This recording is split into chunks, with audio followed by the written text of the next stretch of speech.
అచ్చ తెలుగు విద్యార్థితో తెలుగు రాష్ట్రాల first rank నారాయణదే. ఇప్పటికైతే అమెరికా అండ్ ఇరాన్ మధ్య ఒక శాంతి ఒప్పందం కుదిరినట్టుగానే అనిపిస్తోంది. బట్ 2 క్వశ్చన్స్ ఉన్నాయి. ఇజ్రాయెల్ ఏం చేయబోతోంది అనే దాంతో పాటుగా ఇమ్మీడియట్ గా ఇంధన ధరలు తగ్గిపోతాయా అనేది.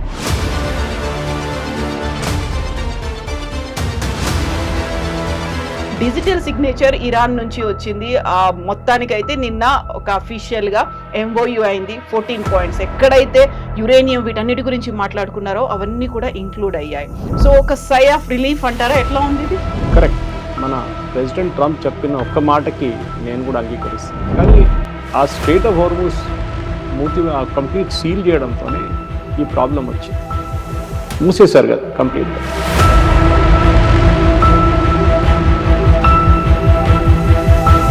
స్ట్రెయిట్ ఆఫ్ హార్మూజ్ ఓపెన్ అయిపోయింది, అక్కడ ఫ్రీ అనేది యాక్సెస్ అనేది వచ్చింది అనుకున్నప్పుడు వాట్ అబౌట్ సీ మైన్స్ అనేవి ఇప్పటికీ ఉన్నాయి, వాటిని ఎవరు తొలగిస్తారు? దాని గురించి మాట్లాడారు.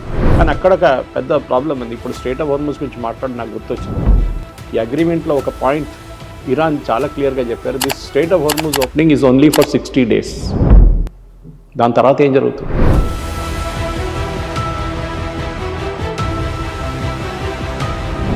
జేసీపీఓలో ఉన్న కండిషన్స్ ఏంటి? ఇప్పుడున్న కండిషన్స్ జేసీపీఓలో చాలా క్లియర్గా ఇరాన్ ప్రియాంబర్లో చెప్పారు. అంటే ఫస్ట్ సెంటెన్స్లో చెప్పారు, Iran will not produce a nuclear weapon nor will it buy a nuclear weapon and different wordings ఉండే. ఇప్పుడు ప్రెసిడెంట్ ట్రంప్ ఈ సంతకం పెట్టిన ఈ 14 పాయింట్ మెమరాండంలో అదే వర్డ్స్ ఉంది.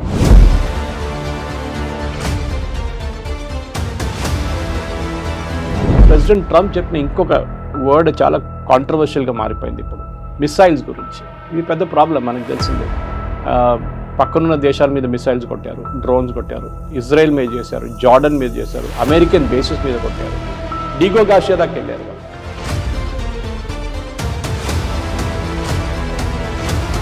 స్ట్రెయిట్ ఆఫ్ హార్మూజ్ ఇన్ఫాక్ట్ ఈ యుద్ధంలో అన్నిటికంటే ఇంపార్టెంట్. యురేనియం పక్కన పెట్టండి, మిసైల్స్ పక్కన పెట్టండి, ఇరాన్ దగ్గర ఉన్న అన్నిటికంటే పెద్ద bomb was strait of Hormuz.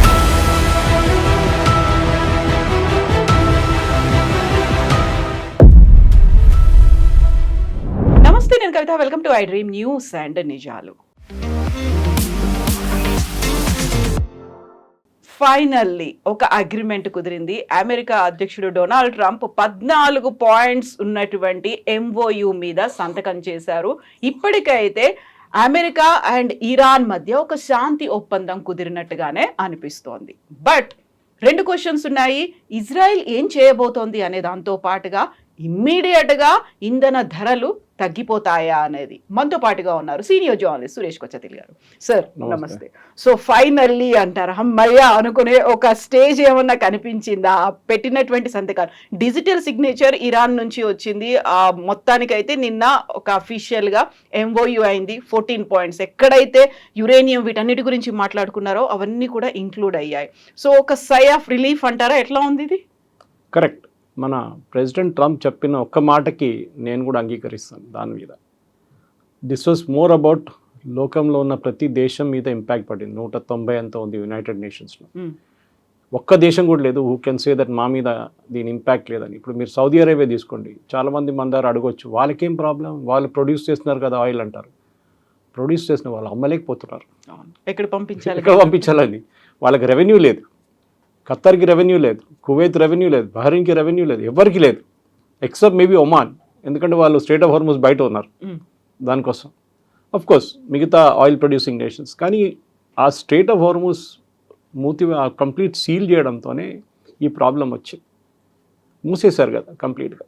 So అదే ఒక మాట, అది తెరిచారు. దాంతో ఆయిల్ ప్రైసెస్ తగ్గింది, 76కి వచ్చేసింది. ఇప్పుడు ప్రీ వార్ లెవెల్స్కి వచ్చేసింది. అంటే ఫిబ్రవరి 27 తారీఖు ఏ రేట్ ఉందో ఆ రేట్కి వచ్చేసింది. ఇప్పుడు చాలామంది అడగొచ్చు మన దగ్గర రేట్లు తగ్గుతాయని. ఇమీడియట్గా తగ్గదు. అందులో డొనాల్డ్ ట్రంప్ కూడా మాట అన్నారు కదా, ఇప్పుడు తగ్గుతాయి అనేటువంటి మాట. అమెరికన్ ఫ్యూయల్ పంప్ ప్రైసెస్ ప్రతిరోజు పెరుగుతూ తగ్గుతుంది. మన దగ్గర కూడా ఉండే ఒక టైంలో అవి గుర్తుంటుంది. Everyday prices use to change. దాన్ని వన్స్ ఇన్ ఏ వీక్ చేశారు. ఎందుకంటే ఇది మీరు సిటీలో రేట్లు మార్చుకోవచ్చు, కానీ ఒక పల్లెటూరులో ఉన్న పెట్రోల్ బంక్లో మీరు ఆ రేట్ అక్కడికి చెప్పేదాకా నెక్స్ట్ డే ఈవినింగ్ అయిపోతుంది అది. So communication would be very difficult అన్నమాట. అమెరికాలో అట్లా కాదు, they change it every day అంటున్నారు. నాకు కూడా ఎగ్జాక్ట్ తెలియదు, కానీ నిన్న నేను చదివిన దాని ప్రకారం it is like that. So దానికోసం అమెరికాలో ద ప్రైసెస్ కమ్ డౌన్ $4 కానీ తగ్గింది. మన దగ్గర కూడా తగ్గుతుంది, కానీ ఇమ్మీడియట్గా ఉండదు. ఎందుకంటే మనం ఆయిల్ కన్జ్యూమింగ్ నేషన్. మనం ఒక కాంట్రాక్ట్ సైన్ చేస్తున్నప్పుడు రేపటికి కాదు సైన్ చేసేది, we sign it for 6 months. 6 నెలలకి ఇంత రేట్ అని చెప్పి సైన్ చేస్తాం మన ఫ్లైట్. అది పైకి కిందికి వెళ్తే కూడా అదే రేట్లో ఉండిపోతుంది అది. సో అదొక్కడ ఉంటుంది. బహుశా ఇంకొక 3-4 నెలల తర్వాత ప్రైసెస్ తగ్గొచ్చు. ఎందుకంటే ఇప్పుడు దాకా లాసెస్ 900 కోట్లు అదని చెప్తున్నారు కదా ప్రతి కంపెనీకి ప్రతి నెలకి. ఆ రేట్స్ అన్ని వాళ్ళు రికవర్ చేసుకోవాలి, లాసెస్ రికవర్ చేసుకోవాలి, దాని టైం పడుతుంది. సో బహుశా ఒక 2 నెలల తర్వాత తగ్గిస్తారు. Maybe LPG will come down immediately, అదొకటి ఉండొచ్చు. ఎందుకంటే అదొక చాలా సెన్సిటివ్ సెగ్మెంట్ అది, అండ్ స్పెషలీ కమర్షియల్ ఎల్పిజి, అది కూడా తగ్గుతుందేమో. ఎనీవే అది కాదు ఇప్పుడు మన టాపిక్ ఆఫ్ డిస్కషన్. ఎందుకంటే యూఎస్లో నిన్న ప్రెసిడెంట్ ట్రంప్ ఒక ఇంటర్వ్యూ ఇచ్చారు యాక్సియస్కి. ఆ ఇంటర్వ్యూలో ఆయన చాలా క్లియర్గా ఏం చెప్పారంటే, నేనేం సరెండర్ చేయలేదు, వాళ్ళు సరెండర్ చేశారు. సో ఆబ్వియస్లీ అందరు అడుగుతారు ఎక్కడ సరెండర్ జరిగింది, ఎవరు సరెండర్ చేశారు, అందరికి చాలా క్లియర్గా తెలిసిపోయింది. But here a point that economic catastrophe ఒకటి ఉండే లోక మొత్తం ఎవ్రీబడి వాజ్ స్టేరింగ్. ఇంకొక 2 నెలలు ఈ యుద్ధం ముందుకెళ్తే, యుద్ధం కాదు, స్ట్రెయిట్ ఆఫ్ హార్మజ్ క్లోజ్ చేసి పెడితే complete world economy we would have gone to toss. మనది కూడా అంతే. బట్ అదొక పెద్ద రిలీఫ్ అది. కానీ దీంట్లో పెద్ద పెద్ద ప్రశ్నలు ఇంకా ఉన్నాయి. మనకు తెలిసింది 14 పాయింట్లు, అండ్ నా ఐప్యాడ్లో అది కూడా నేను నా ముందు పెట్టుకున్నాను ఇక్కడ. 14 పాయింట్స్ మీద చర్చలు జరుగుతుంది ఇవాళటి నుంచి. అంటే అక్కడ సంతకం పెట్టాలండి. స్విట్జర్లాండ్లో initially it was suppose to be a signature, కానీ ఆ సిగ్నేచర్ ప్రెసిడెంట్ ట్రంప్ మొన్న ప్యాలెస్ ఆఫ్ వెర్సైల్లో ఫ్రాన్స్లో సంతకం పెట్టేశారు. దానికి కూడా ఒక సిగ్నిఫికెన్స్ ఉంది. Yes, that is the same place. అదే ప్యాలెస్లో ఫస్ట్ వరల్డ్ వార్ ఎండ్ అయింది అక్కడ. ఇట్లనే అప్పుడు allies అందరు కూర్చొని సంతకం పెట్టారు that we're ending World War I అని. సో ప్రెసిడెంట్ ట్రంప్గా తెలిసినప్పుడు ఆయన ఇమీడియట్గా ఒక 5-6 hours ముందు ఆ డాక్యుమెంట్ తెప్పించుకొని ఒక సెరమనీగా చేసేసారు. అదర్వైజ్ ఇట్స్ స్టేట్ డిన్నర్ ఉండే యాక్చువల్లీ, మ్యాక్రాన్ హోస్ట్ చేశారు. సో ప్రెసిడెంట్ ట్రంప్ కూడా ఇప్పుడు ఆయన ఉన్న పరిస్థితులు మనం ఆలోచిస్తే హీ వాజ్ లిటరల్లీ, ఆయన ఒక వే అవుట్ అని లేదు ఎక్కడ. చాలామంది ఇప్పుడు అడుగుతున్న 2-3 మెయిన్ ప్రశ్నలు కవిత గారు. ఒకటి, యురేనియం ఏమైంది? మనం కూడా అదే అడిగాం దీనికన్నా ముందు. యురేనియం ఏమైంది? Uranium typically has been kick down the road, అంటే తర్వాత చూసుకుందాం. ఓకే, ఇప్పుడు ఏం చేయాలి? మెయిన్గా ఇరాన్కి కావాల్సిన సహాయం చేయాలని యుఎస్ డిసైడ్ చేశారు. దానికి కారణాలు ఉన్నాయి. ఒకటి, యుఎస్ ఏమంటున్నారు ఇప్పుడు, ప్రెసిడెంట్ ట్రంప్ స్పెషల్ ఏమంటున్నారంటే, వాళ్ళ డబ్బులు మన దగ్గర పెట్టుకున్నాము, 26 బిలియన్ అంటున్నారు, 100 బిలియన్ అంటున్నారు. ఇరానియన్ అసెట్ సీజ్ చేసింది 1979 నుంచి. అప్పుడు షా ఆఫ్ ఇరాన్ని బయటికి తెచ్చేసి ఖొమేనీ వచ్చినప్పటి నుంచి చేసిన శాంక్షన్స్ మీద ఉన్న డబ్బులు బహుశా 100 బిలియన్ కూడా ఉండొచ్చు. మన బ్యాంక్స్లో కూడా ఉన్నాయి, స్టేట్ బ్యాంక్లో ఉందంట కొంచెం డబ్బులు వాళ్ళది, ఇరాన్ది. అది రిలీజ్ చేయాల్సి వస్తుంది. రిలీజ్ చేస్తే ప్రెసిడెంట్ ట్రంప్ ప్రాబ్లం ఏంటంటే, అది అగ్రిమెంట్ ఎండ్ అయినాకనే రిలీజ్ చేయాలంటే, అగ్రిమెంట్ ఫైనలీ ఇది MOU, ఇది అండర్స్టాండింగ్. అగ్రిమెంట్ వేరే, అగ్రిమెంట్లో ఫైనలీ సంతకం పెట్టాల్సి వస్తుంది. దాంట్లో పెట్టినప్పుడే ఈ అమౌంట్ రిలీజ్ అవుతుంది. ఓకే, అమౌంట్ కాదు ఇంపార్టెంట్. ప్రెసిడెంట్ ట్రంప్ చేసిన 2-3 కాంట్రవర్షియల్ స్టేట్మెంట్స్ మీద ఇప్పుడు ప్రాబ్లం నడుస్తుంది అమెరికాలో డిస్కషన్. యురేనియం గురించి ఎవరు మాట్లాడలేదు ఇప్పుడు. వాళ్ళందరూ కంపేర్ చేసిన యురేనియం JCPOA డీల్తో, ప్రెసిడెంట్ ఒబామా సంతకం పెట్టిన ఆ డీల్ మన అందరు తెలిసింది 2 సంవత్సరాలు పట్టింది. ఇప్పుడు వీళ్ళు 60 రోజులు అని చెప్పి ఫస్ట్ పారాగ్రాఫ్లో కూడా అది ఉందన్నమాట. ఇది సెకండ్ పారాగ్రాఫ్, థర్డ్ పారాగ్రాఫ్ అన్నీ చూస్తే దీంట్లో థర్డ్ పారాగ్రాఫ్ చాలా important. United states and the Islamic republic of Iran commit to negotiating and achieving the final deal in maximum of 60 days, extendable with mutual consent. అంతే, ఇది extend అవుతుంది, there's no doubt. 60 daysలో మీరు negotiate చేయలేరు. మీకు గుర్తుంటుంది JCPOA sign చేసినప్పుడు secretary Clinton, అంటే Hillary Clinton, secretary John Kerry, వీళ్ళందరూ రాత్రి పగలు లేకుండా పనిచేశారు. And they had almost 300 member team వాళ్ళతో. Nuclear experts, missile experts, uranium processing experts, వీళ్ళందరినీ కూర్చొని తీసుకున్న 2 సంవత్సరాలు పనిచేసిన తర్వాత ఈ అగ్రిమెంట్ సైన్ చేశారు. ఇప్పుడు 60 రోజులు మీరు సైన్ చేస్తారంటే ఇట్ ఈస్ నాట్ పాసిబుల్. ఇక్కడ JCPOAలో ఉన్న కండిషన్స్ ఏంటి? ఇప్పుడున్న కండిషన్స్ JCPOAలో చాలా క్లియర్గా ఇరాన్ ప్రియాంబుల్లో చెప్పారు, అంటే ఫస్ట్ సెంటెన్స్లో చెప్పారు, Iran will not produce a nuclear weapon nor will it buy a nuclear weapon and different wordings ఉండే. ఇప్పుడు ప్రెసిడెంట్ ట్రంప్ ఈ సంతకం పెట్టిన ఈ 14-point మెమరాండంలో అదే వర్డ్స్. ఇరాన్ అఫర్మ్స్ అంటున్నారు, అంటే మేము ముందు కూడా చెప్పాము, we're again confirming it to you అని. సో అక్కడ ఏం మార్పు రాలేదు. కానీ ప్రెసిడెంట్ ట్రంప్ చెప్పిన ఇంకొక వర్డ్ చాలా కాంట్రవర్షియల్గా మారిపోయింది ఇప్పుడు, మిసైల్స్ గురించి. ఇది పెద్ద ప్రాబ్లం, మనకు తెలిసిందే. పక్కనున్న దేశాల మీద మిసైల్స్ కొట్టారు, డ్రోన్స్ కొట్టారు, ఇజ్రాయెల్ మీద చేశారు, జార్డన్ మీద చేశారు, అమెరికన్ బేసెస్ మీద కొట్టారు, డిగో గాషియా దాకా వెళ్ళారు వాళ్ళు. కానీ ప్రెసిడెంట్ ట్రంప్ ఇప్పుడు ఒక చాలా స్ట్రేంజ్ లాజిక్తో మాట్లాడుతున్నారు. ఆయన ఏమంటున్నారంటే, సరే మిసైల్స్ ఉంది, దాంట్లో తప్పేముంది, సౌదీ అరేబియా దగ్గర మిసైల్స్ ఉన్నాయి, ఖత్తర్ దగ్గర మిసైల్స్ ఉన్నాయి, సో వీళ్ళు కూడా కొంచెం ఉంచుకుంటే ఏమవుతుంది, అది కాదు కదా. ఒరిజినల్ యుద్ధానికి వెళ్ళినప్పుడు వీళ్ళ మిసైల్ కేపబిలిటీని మొత్తం కంప్లీట్గా డిస్మాంటిల్ చేయాలని చెప్పి యుద్ధానికి వెళ్ళారు అలాంగ్ విత్ న్యూక్లియర్. కానీ ఇప్పుడు అది పక్కన పెట్టేశారు, అది కాదు. రెండవది ఫండింగ్. మనం ఈ 26 బిలియన్ 100 బిలియన్ వాళ్ళ డబ్బుల గురించి మాట్లాడాలి. అది కాకుండా $300 బిలియన్ రీకన్స్ట్రక్షన్కి పెడతా అన్నారు. ఎవరి దగ్గర నుంచి పెట్టించాలి అది పాపం ఈయన్ని ముందు పెట్టేశారు ప్రెసిడెంట్ ట్రంప్. ఎవరిని? జేడీ వ్యాన్స్ నిన్న 7 ప్రెస్ కాన్ఫరెన్స్లు చేశారు. 7. ఆలోచించండి, he's trying to defend the indefensible. In fact G7లో ఒక క్వశ్చన్ అడిగారు వన్ ఆఫ్ ద రిపోర్టర్స్, మీరెందుకు మాట్లాడలేదు, జేడీ వ్యాన్స్తో ఎందుకు మాట్లాడిపిస్తున్నారు, రేపు ఏదైనా అయితే మీరు ఆయన మీద వేసేస్తారా తప్పులంటే, పాసిబుల్ అన్నారు. గుడ్ ఐడియా అంటారు. అది జరుగుతుంది కూడా, బికాస్ ఈ డీల్ ఫ్లాప్ అయింది అనుకోని ఇదంతా దాని మీద జేడీ వ్యాన్స్ మీద పడుతుందండి. And he was not involved at all. ఆయన అఫ్కోర్స్ ఇస్లామాబాద్కి వెళ్ళారు ఒకసారి, అంతేగాని యుద్ధం మొదలు కావడానికి హీ వాజ్ అగేన్స్ట్ ఇట్. యుద్ధం వ్యతిరేకంగా ఫస్ట్ మాట్లాడిన మనిషి హీ వాజ్ జేడీ వ్యాన్స్. ఆయన ఇప్పుడు తీసుకురావడం ఏంటి, నెగోషియేటింగ్ టీమ్ని జేడీ వ్యాన్స్ లీడ్ చేస్తున్నారు అంటున్నారు. సో రేపు ఇరాన్తోని 60 రోజులు, దాని తర్వాత 60 రోజులు, దాని తర్వాత 60 రోజులు పెంచుకుంటూ పోయి మిడ్ టర్మ్ అయిన తర్వాత ఏమైనా ఒప్పందం వస్తుందా లేదా దాన్ని బట్టి ఉంటుంది. And very clearly president Trump చెప్తున్నారు, we will not give them a single cent unless వాళ్ళు ఈ అగ్రిమెంట్ సైన్ చేసేదాకా మేము వాళ్ళకు ఒక పైసా ఇవ్వము. We will not give them a single cent. అది చాలా క్రూషియల్, బికాజ్ ఇరాన్కి ఇప్పుడు 7 షిప్లు పోయినాయి నిన్న. They will make around easily $140 million per day. Okay, వాళ్ళకి కావాల్సిన డబ్బులు వాళ్ళు సంపాదించుకుంటారు. ఇప్పుడు ప్రాబ్లం లేదు, ఎందుకంటే శాంక్షన్స్ తీసేశారు. అది చాలా క్రూషియల్. ఈ లాస్ట్ 15-20 సంవత్సరాల్లో ఇరాన్ మీద శాంక్షన్స్ ఉండే. ఆయిల్ మీరు అమ్మలేరు ఇంటర్నేషనల్ మార్కెట్, వాళ్ళు అమ్ముకున్నారు, చైనాకి మనకు అమ్ముకున్నారు వాళ్ళు. కానీ మన మీద శాంక్షన్స్ పెట్టారు, తర్వాత యూఎస్ వచ్చి అప్పుడు మనం స్టాప్ చేసేసాం, ఆపేసాం మనం. ఇప్పుడు సడన్గా తీసేసినప్పుడు ఒకటి మంచి న్యూస్ ఏంటంటే, అది ఆయిల్ మొత్తం వరల్డ్ మార్కెట్ మొత్తం ఫ్లడ్ అయిపోతుంది. ఇరాన్ ఇప్పుడు as a matter of revenge free flow ఉంటుంది. ఇంకా ఫ్రీ ఫ్లో అని కాదు, ఇప్పుడు వాళ్ళు రోజుకి 10 మిలియన్ బ్యారెల్స్ పంపిస్తే ఇప్పుడు వాళ్ళు 20 మిలియన్ చేసేస్తారు దాన్ని కావాలని చెప్పి. ఎందుకంటే కర్గ్ ఐలాండ్ ఇస్ ఫుల్, అది ఎంటీ చేయాల్సి వస్తుంది ట్యాంక్స్ అంతా. మనం ఒకసారి మాట్లాడాం, మీకు గుర్తుండి, కర్గ్ ఐలాండ్ ఫుల్ అయితే it will do back flow into the well అని చెప్పాం మనం. ఆయిల్ వెల్స్ దాన్ని ఓషన్లోకి వదిలేయాల్సి ఉంటుంది అని.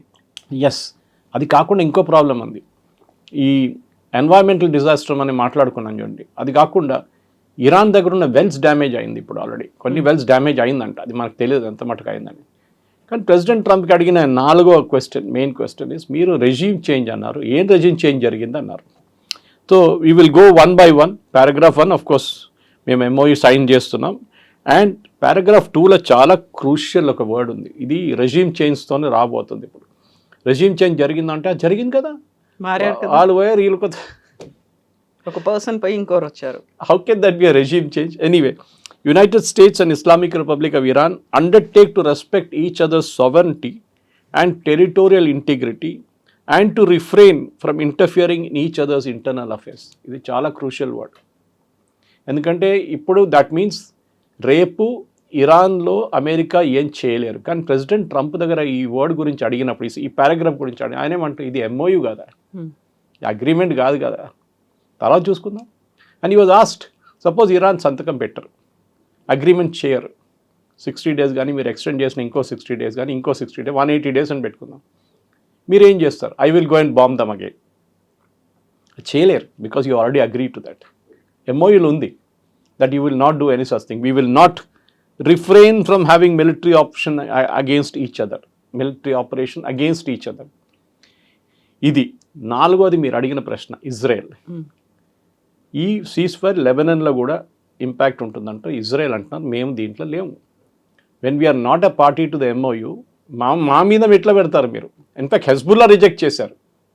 హెజ్బుల్లా ఇనిషియలీ రిజెక్ట్ చేసిన తర్వాత నిన్న రాత్రి వాళ్ళు సెలబ్రేషన్ మొదలుపెట్టారు, firing in the air and all that, saying that ceasefire అయిపోయిందని. కానీ ఇజ్రాయెల్ అంటున్నాం నో సీజ్ ఫైర్, మేము ఇప్పుడు కూడా సదర్న్ లెబనాన్లో ఉన్నాం. నిన్న వాళ్ళకు సోల్జర్ చనిపోయారు ఇజ్రాయలీ. సో ఈ పరిస్థితుల్లో ఇప్పుడు ప్రెసిడెంట్ ట్రంప్కి ఏంటంటే ఇప్పుడు ఆయన పక్కన జరిగిపోయారు. Let JD Vance handle it. It's ఒక చాలా ఇంపార్టెంట్ సిగ్నల్ కవిత గారు. అందుకని ఐ థింక్ ప్రెసిడెంట్ ట్రంప్కి ఇప్పుడు తెలిసిపోయింది ఆయన మిడ్ టర్మ్ పోల్స్ ఓడిపోతారు, దాని తర్వాత ఆయన మీద ఇంపీచ్మెంట్ జరగవచ్చు. ఇంపీచ్మెంట్ జరిగితే ఆయన్ని ప్రెసిడెంట్షిప్ నుంచి తీసేస్తారు. Or worst case scenario, better scenario, ఆయన్ని కంప్లీట్గా ఒక లేమ్ డక్ ప్రెసిడెంట్గా చేసేస్తారు. అంటే ఆయనకి పవర్స్ ఏమి ఉండవు బిల్స్ పాస్ చేయడానికో. ఇప్పుడు ఈ memorandum of understanding actually US Congress pass చేయాలి. అక్కడ ఉన్న కాంగ్రెస్ మెన్ కానీ సెనెట్ వాళ్ళు అడుగుతున్నారు, మా దగ్గర మీరు పర్మిషన్ లేకుండా ఎట్లా సంతకం పెట్టారు on behalf of the United states government? అసలు ఎలా యుద్ధం స్టార్ట్ చేశారో అనే పాయింట్ వచ్చింది. ఆ తర్వాత ఇది కూడా ఉంది. దానికోసం వార్ పవర్స్ యాక్ట్ తీసుకొచ్చారు కదా, మీకు గుర్తుంటుంది. This exactly the point. ఇప్పుడు వాళ్ళంటారు ప్రెసిడెంట్ ట్రంప్ కరెక్ట్ మేము తీసుకోవాలి, వస్తాం, మేము మీ దగ్గరికి వస్తాం. కానీ ఇది MOU కదా, అగ్రిమెంట్ వచ్చినప్పుడు MOU also has to be approved. Because మీరు మోదీ గారు రేపు సంతకం పెట్టినప్పుడు okay for a deal with Oman or somebody, అది US మన FTA మన దగ్గరకు వస్తుంది, మళ్ళీ పార్లమెంట్కి తిరిగి వస్తుంది ఇండైరెక్ట్లీ. మన దగ్గర పార్లమెంట్లో పాస్ చేయక్కర్లేదు, కానీ గవర్నమెంట్ అది అప్రూవల్ ఉంటుంది. క్యాబినెట్ మీట్ అవుతారు, క్యాబినెట్ అప్రూవ్ చేస్తారు. ఇదొక ప్రొసీజర్ ఉంటుంది, ప్రోటోకాల్. వాళ్ళ ప్రోటోకాల్ ప్రకారం వాళ్ళ కాంగ్రెస్ పాస్ చేయాలి, అక్కడ చట్టం ఉంది. అది ఇది పెద్ద ఇది. And fourth point, after sign off MOU naval blockade తీసేస్తాం, కానీ ఫుల్లీ విత్ ఇన్ 30 days అంట. కానీ ఆల్రెడీ పోయిందంట, షిప్స్ చాలా మటుకు వెళ్తున్నారు, కొన్ని వెళ్ళిపోయినాయి, కొన్ని వెళ్తున్నారు వాళ్ళ ships. America is tired in this war అని ఒక లాంగ్వేజ్ యూజ్ చేశారు American news channels. Correct, president is tired. And నిన్న యాక్సియస్ ఆయన మాట్లాడినప్పుడు అంటున్నారు దట్ ప్రెసిడెంట్ ట్రంప్ 2 గంటల సేపు నిద్రపోయారంట నిన్న. ఈ కేమ్ ఫ్రమ్ ఫ్రాన్స్, ఫ్లైట్లో కొంచెంసేపు పడుకున్నారు అంతే, కానీ 2 hours sleep only had. He said I'm very tired అని చెప్పారంట. అప్పుడు కూడా ఇంటర్వ్యూ ఇచ్చారు ఆయన. కానీ ప్రాబ్లమ్ ఇస్ ఆయన ఎక్స్ప్లెయిన్ చేయలేకపోతున్నాయి. He has to sell this to the US audience. అది చాలా difficult.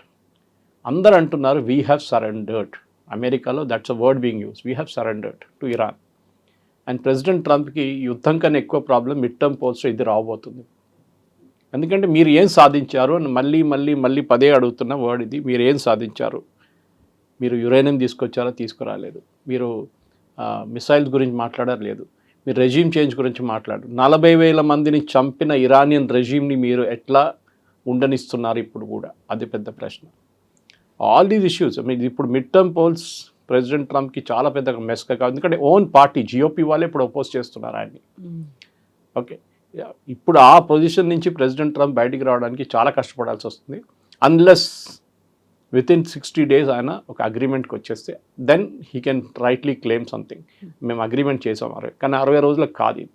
Straight of Hormuz open అయిపోయింది, అక్కడ ఫ్రీ అనేది యాక్సెస్ అనేది వచ్చింది అనుకున్నప్పుడు వాట్ అబౌట్ సీ మైన్స్ అనేవి ఇప్పటికీ ఉన్నాయి, వాటిని ఎవరు తొలగిస్తారు? దాని గురించి మాట్లాడారు. సీ మైన్స్ యాక్చువల్ తీయాల్సింది ఇరాన్, కానీ వాళ్ళకి తీయడం రాదు. It's easy to dump it into the ocean or sea. దాన్ని బయటికి తీయాలంటే చాలా ప్రాబ్లం. సో స్ట్రైట్ ఆఫ్ హార్ముజ్లో ఉన్న మైన్స్ తీయడానికి ఫ్రాన్స్ కానీ చైనా దగ్గర కూడా ఎక్విప్మెంట్ ఉంది. సో ఫ్రాన్స్ కానీ చైనా కానీ ఈవెన్ UK దగ్గర ఉంది. అండ్ స్ట్రేంజ్లీ ఇనఫ్ అమెరికా దగ్గర లేదు. సో మైన్ స్వీపర్స్ తీసుకొచ్చి, ఇప్పుడున్న కొత్త టైప్ మైన్ స్వీపర్స్ తీసుకొచ్చి, అండ్ ఫ్రాన్స్ దగ్గర ఉన్న మైన్ స్వీపర్లో ఒక డ్రోన్ కూడా ఉంది వాళ్ళ దగ్గర, అండర్ వాటర్ డ్రోన్. దాన్ని యూజ్ చేసి మైన్స్ని తీయాల్సి వస్తుంది. యాజ్ ఆఫ్ నో అంత పెద్ద ప్రాబ్లం కాదు. ఈ మైన్స్ అని యూజువల్ ఏమవుతుందంటే సీ నడిమిట్లో ఉండదు, మన వేవ్స్ కొట్టుకుంటూ వస్తున్నప్పుడు it comes to the shore. So closer to the strait of Hormuz ఇటువైపు అటువైపు ఉంటుంది. షిప్స్ దగ్గర అవాయిడ్ చేయమన్నారంట షిప్ మాస్టర్స్, కెప్టెన్ దగ్గర middle of the strait of హార్ముజ్లో పెట్టుకోండి, మీరు don't come to the side అని. కానీ అక్కడ ఒక పెద్ద ప్రాబ్లం ఉంది. ఇప్పుడు స్ట్రైట్ ఆఫ్ హార్ముజ్ గురించి మాట్లాడి నాకు గుర్తొచ్చింది, ఈ అగ్రిమెంట్లో ఒక పాయింట్ ఇరాన్ చాలా క్లియర్గా చెప్పారు, this straight of Hormuz opening is only for 60 days. దాని తర్వాత ఏం జరుగుతుంది? ఇరాన్ అంటున్నారు మేము ఒమాన్తో మాట్లాడుతున్నాం, of course not in the part of MOU, ఒమాన్తో మాట్లాడుతున్నాం. ఆ మాట్లాడడం దాంట్లో మేము ఒక ఒప్పందానికి రాబోతున్నాం, we will charge a fees. ఈ ఫీస్ ఎట్లా ఛార్జ్ చేస్తారు? లా ఆఫ్ సీస్లో అలౌ చేయరు. And president Trump is very clear, no fees అట. మీరు ఏదైనా పని చేస్తే ఫీస్ ఛార్జ్ చేయొచ్చు. ఫర్ ఎగ్జాంపుల్ సూయజ్ కెనాల్ తీసుకోండి. సూయజ్ కెనాల్లో మనకు తెలిసింది ఒక ఓషన్ ఒక హైట్లో ఉంది, ఇంకొక ఓషన్ ఇంకొక హైట్లో ఉంది. నడిమిట్లో సూయజ్ కెనాల్ ఉంది. వీళ్ళు ఏం చేస్తారంటే ఒక షిప్ వచ్చింది అనుకోండి ఈ హైట్లో, దాన్ని ఈ ఓషన్కి తీసుకెళ్ళాలన్నప్పుడు 2 ఓషన్స్ ఉన్నాయి కదా, సపరేట్ ఓషన్స్, దీన్ని దింపాలి. సో సూయజ్ కెనాల్ లోపలికి తీసుకొచ్చి నీళ్ళు తగ్గిస్తారు. ఓకే, దాని తర్వాత సేమ్ లెవెల్ వచ్చి ఆ షిప్ని ముందు పంపించి ఆ ఓషన్కి అక్కడి నుంచి వచ్చిన దానికి హైట్ పెంచుతారు నీళ్ళు నింపేసి. పెద్ద ప్రాసెస్ అది. పంపింగ్ నీటర్, డీవాటరింగ్ వాటర్, చాలా పెద్ద ప్రాసెస్ అది. అండ్ సూయజ్ కెనాల్ మీకు గుర్తుంటుంది, మొన్న ఒక 6-7 నెలల ముందు ఒక షిప్ స్టక్అప్ అయిపోయింది, మొత్తం కంప్లీట్ బ్లాక్ అయిపోయింది. అది ఒక ట్రాఫిక్ జామ్ లాగా. సో సూయజ్ కెనాల్లో పని చేస్తున్నారు. Same with Panama canal. Bosphorus అని టర్కీ వాళ్ళు ఛార్జ్ చేస్తారు, పైలట్ చేస్తారు వాళ్ళు. మన దగ్గర కూడా మీరు చూసుంటారు, షిప్స్ని హార్బర్ నుంచి, విశాఖపట్నం హార్బర్ నుంచి బయటికి తీసుకెళ్ళాలంటే ships will not go on their own. వాళ్ళకి తెలియదు అది ఎక్కడ శాండ్ ఉంది, ఎక్కడ శాండ్ లేదు అనేది. సో పైలట్ చిన్న బోట్స్ ఉంటారు, వాళ్ళు గుంజుకొని తీసుకెళ్తారు వాళ్ళు. అంటే అంత పవర్ వేసుకొని, జస్ట్ లైక్ ఎయిర్క్రాఫ్ట్ని పుష్ బ్యాక్ చేస్తారు చూడండి, అట్లనే దిస్ టేక్ దాన్ని ఛార్జ్ చేస్తారు. పైలట్ ఛార్జెస్ ఉంటుంది సపరేట్గా బోట్స్కి, అది ఛార్జ్ చేయవచ్చు కావాలంటే. కానీ వీళ్ళు ఏం చేయట్లేదు కదా, షిప్స్ వాళ్ళే వెళ్ళిపోతున్నారు. నో మేము మెయింటైన్ చేయాల్సి వస్తుంది అంటున్నారు. మా టెరిటోరియల్ వాటర్స్ అంట, which is correct. 32 nautical miles దాకా టెరిటోరియల్ వాటర్స్ ఉంది మాది, అక్కడ ఒమాన్ నుంచి ఉంది. సో మాకు ఇద్దరికి ఉన్న వాటర్స్ అది, మేము వీ షుడ్ ఛార్జ్ సంథింగ్. కానీ యూఎస్ అగ్రీ చేయరు. సో స్ట్రెయిట్ ఆఫ్ హార్మజ్ ఇన్ఫ్యాక్ట్ ఈ యుద్ధంలో అన్నిటికంటే ఇంపార్టెంట్. యురేనియం పక్కన పెట్టండి, మిసైల్స్ పక్కన పెట్టండి, ఇరాన్ దగ్గర ఉన్న అన్నిటికంటే పెద్ద బాంబ్ వాజ్ స్ట్రెయిట్ ఆఫ్ హార్మజ్. అది 1953లో బ్రిటిష్ వాళ్ళు బ్లాక్ చేశారు ఫస్ట్ టైం. అప్పుడున్న ఇరానియన్ రెజిమ్తో గొడవ జరిగిన తర్వాత, ఓకే, దాని తర్వాత మళ్ళీ సద్దాం హుసేన్తో గొడవ జరిగింది. సద్దాం హుసేన్ ఒకసారి బ్లాక్ చేశారు ఇండైరెక్ట్లీ, షిప్స్ మీద ఫైరింగ్ చేసి. ఇది 2 సార్లు జరిగింది, అది 3వసారి. America should have guessed it. కానీ ఇప్పుడు ఏం చేయలేము. రేపు కావాలంటే ఇరాన్ మీరు కొంచెం పుష్ చేస్తే Iran first strait of Hormuz block చేసేస్తారు. అది ప్రాబ్లం ఉండబోతుంది. సో ఇట్లాంటి 14 పారాగ్రాఫ్స్ని ఇంప్లిమెంట్ చేయడంలో చాలా మటుకు ప్రాబ్లమ్స్ ఎక్కడ రాబోతుందంటే డబ్బులు ట్రాన్స్ఫర్ గురించి. ఒకటి, మీరు 26 మిలియన్ ఎప్పుడు ట్రాన్స్ఫర్ చేస్తారో, లేకుంటే 50 మిలియన్ బిలియనో, లేకుంటే is it 100 billion, we don't know, final account తెలియదు. ఇది ఎప్పుడు ట్రాన్స్ఫర్ చేస్తారు? అన్ని అగ్రిమెంట్ సైన్ చేసిన తర్వాతే మేము పంపిస్తా అంట. ఇరాన్ అంటున్నారు నో, నెగోసియేషన్ స్టార్ట్ చేసినప్పుడే మాకు డబ్బులు కావాలి. కవిత గారు, ఇరానియన్ నెగోషియేటర్స్ చాలా experts. In fact I was hearing ఒక ఫార్మర్ అమెరికన్ డిప్లొమాట్, ఆమె she one of the main negotiators, secretary Clinton వైపు నుంచి. ఆమె అంటుంది ఇరానియన్ నెగోషియేటర్స్ ఎంత ప్రొఫెషనల్స్ అంటే వాళ్ళు ప్రతి ఫుల్ స్టాప్, ప్రతి కామా మీద ఎంఫసిస్ పెడతారంట. అది చాలా important. Okay, we will not bomb, comma you అంటే it's a different meaning, we will not bomb you, comma is a different meaning. ఆ కామా చాలా డిఫరెన్స్ ఉంటుంది పెద్ద. మీరు ప్రతి దాన్ని చూసుకోవాల్సి వస్తుంది. సో అరాచి ఇప్పుడున్న foreign minister was a negotiator. దాన్ని ఆలోచించండి. జేసీపీఓ టైంలో నెగోషియేటర్ ఉండే, ప్రెసిడెంట్ ఒబామా టైంలో ఈ was negotiating on behalf Iran. అంత ఎక్స్పర్ట్స్ని పెట్టుకొని ఒకవైపు జారెడ్ కుష్నర్ అండ్ స్టీవ్ విట్కాఫ్ని పెట్టుకున్నారు. మీరు అక్కడే జరిగింది బ్లండర్లు అంతా. బికాస్ మీరు ఎక్స్పర్ట్స్ని తీసుకురాకుండా ఇది నెగోషియేట్ చేయలేరు. Jared Kushner business man, Steve Witkoff real estate agent. వీళ్ళకి నెగోషియేషన్ గురించి ఏం తెలియదు, ఇంటర్నేషనల్ డిప్లొమసీ గురించి ఏం తెలియదు. అక్కడే జరిగిన ఫస్ట్ మిస్టేక్ అమెరికా వైపు నుంచి. దానికోసం ఇస్లామాబాద్ టాక్స్ ఫ్లాప్ అయింది. ఓకే, మీరు ఇన్ఫ్యాక్ట్ నిన్న వచ్చిన న్యూస్ ప్రకారం మొన్న ఖతార్ దీంట్లో చాలా క్రూషియల్ రోల్ ప్లే చేశారు. ఈ టాక్స్ ఎక్కడ వెళ్ళట్లేదని కనిపించినప్పుడు ఒక వారం ముందు president Trump Qatar emir phone చేసి మీరు హ్యాండిల్ చేయండి, పాకిస్తాన్తో అనేది కావట్లేదు. Immediately Qatar took over. అక్కడి నుంచి ఒమాన్ని పిలిచారు. ఒమాన్ అంటున్నారు వీ విల్ నాట్ కమ్. దీనికన్నా 2 సార్లు ముందు మేము నెగోషియేట్ చేసినప్పుడు మీరు తీసుకొచ్చి బాంబు వేసేసారు, ఈసారి we won't get in to it అని. ఖతార్ని పంపించారు. 17 గంటల సేపు మాట్లాడారంట, నెగోషియేట్ చేశారు ఖతార్ అండ్ ఇరానియన్ ఆఫీషియల్స్ గురించి. అది ఈ ఎంఓఈలో మారిపోయింది ఇప్పుడు. So Qatar is a important player in this entire game. ఎందుకంటే మన అందరు తెలుసు Qatar is the head quarters of Muslim Brotherhood, Al-Qaeda, ISIS and Hamas. We leaders అందరూ, టాప్ లీడర్స్ అందరు ఖతార్లో ఉంటారు. వాళ్ళ హమాస్ లీడర్స్ గాజాలో కూర్చోరు, అక్కడ పాపం చిన్న లీడర్స్ ఉంటారు, కమాండర్స్ ఉంటారు, వాళ్ళని ఇజ్రాయెల్ రెగ్యులర్గా చంపేస్తుంటారు. కానీ మెయిన్ లీడర్స్ అంతా ఇక్కడ. సో మీకు తెలిసిందే ఇస్మాయిల్ హనియా, ఆయన ఇక్కడి నుంచి ఒకరోజు ఇరాన్లోకి వెళ్ళిండు. అక్కడ సంతాపం తెలడానికి వెళ్ళిన వాళ్ళ ప్రెసిడెంట్ హెలికాప్టర్ చనిపోయినప్పుడు ఇజ్రాయెల్ అని కొట్టేశారు. So as long as they are in Qatar వాళ్ళకి ప్రొటెక్షన్ ఉంది. ఖతర్ నుంచి బయటికి రాగానే కొట్టేస్తారు వాళ్ళు, ఎస్పెషలీ ఇజ్రాయెల్. ఓకే, సో అక్కడ ఉన్న ప్రాబ్లం ఖతర్కి తెలుసు. సో దే ఆర్ నౌ, దాని తర్వాత నిన్న యూఎస్కి ఒక కమిట్మెంట్ ఇచ్చారంట, మేము $1 trillion ఇన్వెస్ట్ చేస్తాం యూఎస్. ప్రెసిడెంట్ ట్రంప్ అనౌన్స్ చేశారు. ఇప్పుడు మా ఫ్రెండ్స్ కొంతమంది అడిగారు, సురేష్ నువ్వు అది ఏదో ఒక ఇంటర్వ్యూలో చెప్పారంట నేను మొన్న, నాకు ఆ క్లిప్ కావాలని చెప్పి. So I send them the clip yesterday, president Trump announce చేస్తుంది. సో ఒక కాన్ఫ్లిక్ట్ ఆఫ్ ఇంట్రెస్ట్ అక్కడ కూడా ఉంది. కానీ ప్రెసిడెంట్ ట్రంప్కి, కవిత గారు, ద మెయిన్ పాయింట్ ఇవాళ పొద్దున కూడా అమెరికన్ ఛానల్స్లో మాట్లాడుతూ ప్రెసిడెంట్ ట్రంప్ అంటున్నారు, ఈవెన్ యాక్సిస్ ఇంటర్వ్యూలో అదే అన్నారు, stock market is up, fuel prices have come down, very happy. ఆయనకి ఇంకేం లేదు. ఒరిజినల్ ఎందుకు వెళ్ళారు, రెజ్యూమ్ చేంజ్కి వెళ్ళారు, కొత్త. ఇన్ఫాక్ట్ ఎస్టర్డే నేను ట్వీట్ చేశాను, ప్రెసిడెంట్ ట్రంప్ ఫస్ట్ డే చేసిన ట్వీట్, అంటే ఆయన ట్రూత్ సోషల్ పెట్టినది, there will be a total surrender and we will not accept anything else. Total surrender కాకుండా మేము ఇంకా ఏమి అంగీకరించము. And we want a new leadership in Iran. Total new leadership లేదు, సరెండర్ లేదు, అక్కడ ఉన్న రెజ్యూమ్ చేంజ్ కాలేదు, వాళ్ళ యురేనియం గురించి మాట్లాడలేదు, వాళ్ళ మిస్సైల్ మీరే ఉంచుకోండి అంటున్నారు. ఇప్పుడు ఇజ్రాయెల్ గురించి ఏం చెప్తారు ఇజ్రాయెల్కి? అండ్ ఈ సంతకం చేసిన తర్వాత కూడా ట్రంప్ ఇంకొక మాట కూడా అన్నారు, ఇంత చేసినప్పుడు కూడా మేము ఇరాన్ మీద కంప్లీట్ ట్రస్ట్ అనేది లేదు, ఎందుకంటే 47 years నుంచి వాళ్ళు ఇలాంటి మోసమే చేస్తూ వస్తున్నారు, ఒకవేళ దీన్ని కనుక కొంచెం బ్రీచ్ చేసినట్టయితే కంప్లీట్గా మేము బాంబ్ చేసేస్తాము, ఇరాన్ని లేపేస్తాము అనే మాట. ఇన్ఫ్యాక్ట్ పారాగ్రాఫ్ 13లో దానికి ఒక ప్రీ కండిషన్ పెట్టారు. After signing the MOU, subject to the beginning and of the implementation of paragraph 1, 4, 5, 10 and 11 of this MOU and the continuing implementation of these measures, America and the Islamic Republic of Iran will start negotiating the final deal exclusively on the other paragraphs.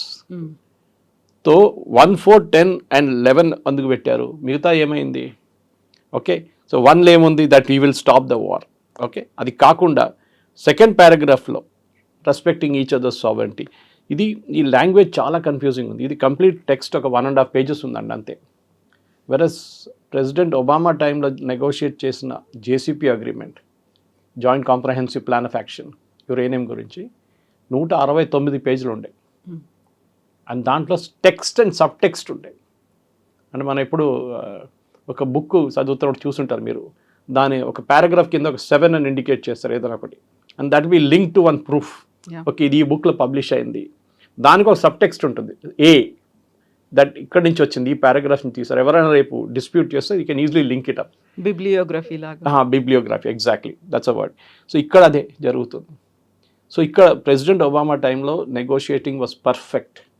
ఇప్పుడు చేయాల్సింది ఏంటంటే president Trump మెయిన్గా something very similar ఆయన ఒక టీమ్ని setup చేయాల్సి వస్తుంది. ఈ అగ్రిమెంట్ అంతా పక్కన పెట్టండి, ఇదంతా వర్బోస్ అంటారు మన దాంట్లో, ఓన్లీ టెక్స్ట్ గురించి మాట్లాడు. ఇన్ఫాక్ట్ ప్రెసిడెంట్ ట్రంప్ చెప్పారు ఇంకో చాలా ఇంపార్టెంట్ మాట, ఇది అగ్రిమెంట్ ఒకటే కాదు, MOU ఒకటే కాదు, అండర్స్టాండింగ్, మేము చాలా ఆఫ్ ద రికార్డ్ మాట్లాడుకున్నాం, అది కూడా ఇంప్లిమెంట్ చేయాల్సి ఉంది. ఇరాన్ ఏం మాట్లాడుకున్నారు off the record, what did you discuss, no idea.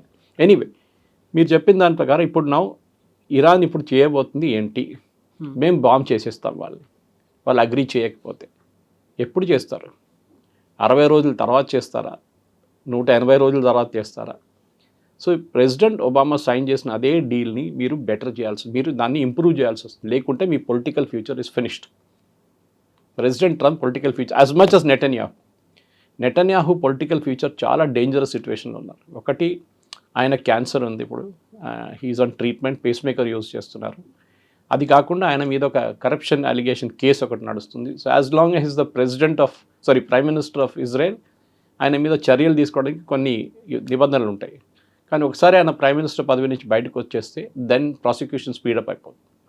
In fact మీకు గుర్తుంటుంది, ప్రెసిడెంట్ ట్రంప్ ఒక స్టేట్మెంట్ చేశారు ఈ యుద్ధం నడిమిట్లో, Bibi I'm protecting you, otherwise you will be in jail by now. అంటే నేను ఇప్పుడు ప్రొటెక్ట్ చేస్తున్నాను, లేకుంటే మీరు ఇప్పుడు దాకా జైల్లో ఉంటారని. అంటే ప్రెసిడెంట్ ట్రంప్ కూడా ఏదో చేశారు అక్కడ, ఆయన వ్యతిరేకంగా ఉన్న అలిగేషన్స్ గురించి, బ్రైబరీ అలిగేషన్స్ గురించి. So prime minister Netanyahu position చాలా డేంజరస్ సిచ్యువేషన్లో ఉన్నారు. ప్రెసిడెంట్ ట్రంప్ చాలా సేఫ్ ఉన్నారు యాక్చువల్లీ.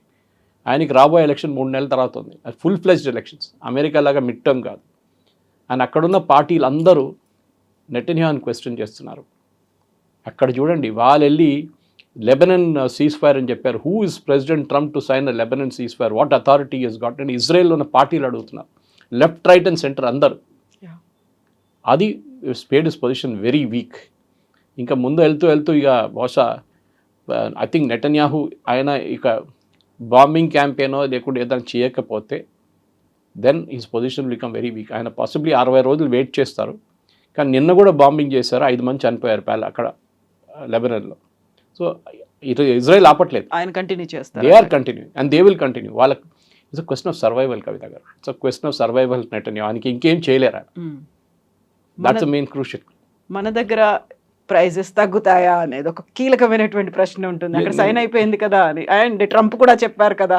ట్రంప్లో అది చెప్పింది చూడండి, వాళ్ళ దగ్గర డైలీ మెథడ్ ఉంటుంది, వీక్లీ మెథడ్ ఉంటుంది. మన దగ్గర బహుశా గవర్నమెంట్ నా అంచనా ప్రకారం, I don't know, I'm not Modi, Narendra Modi or Nirmala Sitharaman or Piyush Goyal or Hardeep Singh Puri, కానీ మన దగ్గర తగ్గాలంటే ఒకటి, ఇప్పుడు దాకా జరిగిన లాసెస్ని ఎవరు సహిస్తారు, ఎవరు తీసుకుంటారు అకౌంట్లో, అదొకటి ఉంటుంది.